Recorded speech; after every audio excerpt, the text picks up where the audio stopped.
Ma'am வணக்கம் ma'am. வணக்கம். Ma'am, Udhayanidhi Stalin அவர்கள் நேற்றுக்கு தஞ்சாவூர்ல அவர் பேசிய ஒரு பேச்சுக்காக அரசு செய்யப்பட்டிருக்காங்க.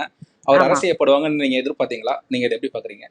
நான் என்னுடைய வீடியோ ஆக்சுவலி மதுவந்தி டாக்ஸ் சேனல்ல இப்போ பப்ளிஷ் பண்ணியிருக்கோம். அதுல நான் கேட்டிருக்கேன், முதல்வர் பண்ணுவாரா அப்படின்னு கேட்டேன். ம் பண்ணிட்டாரு. ம் அதையும் சேர்த்து போட்டிருக்கேன் வீடியோல. Okay ma'am. கண்டிப்பாக இத நான் வரவேற்கிறேன். ம் ஏன்னா எப்ப பார்த்தாலும் பெண்களை பத்தி தப்பா பேசுறது, கொச்சையா பேசுறது, அசிங்கமா பேசுறது, ஆபாசமா பேசுறதுங்கிறது திமுகவோட டிஎன்ஏவா போயிடுச்சு. ம் இதே பழக்கமா போயிடுச்சு அவங்களுக்கு. அதாவது நம்ம பேசலாம், என்ன வேணாலும் பேசலாம், யாரும் நம்மள எந்த கேள்வியும் கேட்க மாட்டாங்க. ஏன்னா இத்தனை நாள் அவங்க இருந்த சூழல்கள், ஆளுங்கட்சியா இருந்த சூழல்களும் சரி, எதிர்கட்சியா இருந்த சூழல்களும் வேற, இப்போ ம் இருக்கிற சூழல் வேற. அதனால இது ஒரு எனக்கு தெரிஞ்சு இனிமே கொஞ்சம் எல்லாருமே வாய திறக்கிறதுக்கு முன்னாடி இந்த மாதிரி விஷயங்கள் பெண்களை பத்தி அதுவும் ஆபாசமா பேசுறதுக்கு முன்னாடி கொஞ்சம் யோசிச்சு பேசுவாங்கன்னு நான் நினைக்கிறேன். நிச்சயம் மேம். இப்போ அவர் என்ன மாதிரி வாதங்கள் திமுக காரங்க முன்வைக்கிறாங்க அப்படின்னா, நான் த்ரிஷா அவங்களோட பேரை நான் நேரடியாக உச்சரிக்கல, நான் அந்த நடிகையோட பேர் நேரடியாக உச்சரிக்கல அப்படின்னு சொல்லிட்டு வாதங்கள்லாம் முன்வைக்கிறாங்க.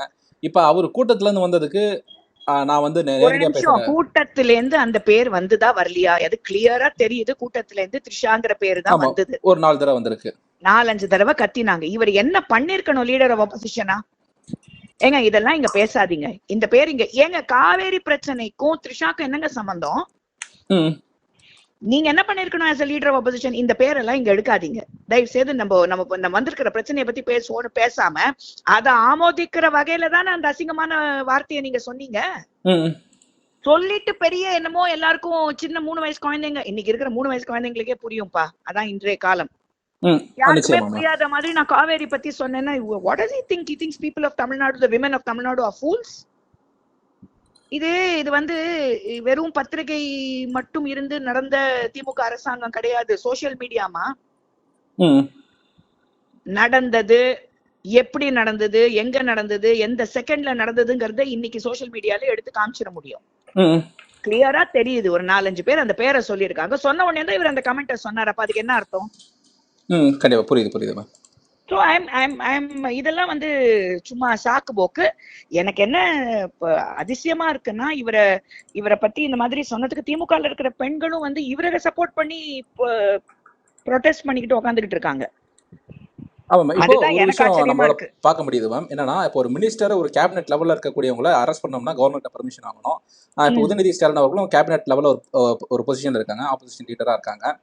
அவருக்கும் தலைமை செயலகத்துல ஒரு ரூம் இருக்கு. சோ இப்ப கவர்னர் கிட்ட இன்னும் பர்மிஷன் வாங்கினாங்களா இல்லையான்றதே கிளியரா தெரியல. சோ இதை வச்சு அவர் வெளியே வரதுக்கான வாய்ப்பு நிறைய இருக்குன்றாங்க. அது எல்லாமே நடக்கலைங்கிறதெல்லாம் அடுத்ததுமா. You are talking technicality and legality. இந்த ஆக்ட் நடந்ததா? ஒரு பெண்ணை பத்தி தப்பாக பேசியதற்கு ஒரு இம்மீடியட் ரெஸ்பான்ஸ் இந்த அரசு கொடுத்துச்சா?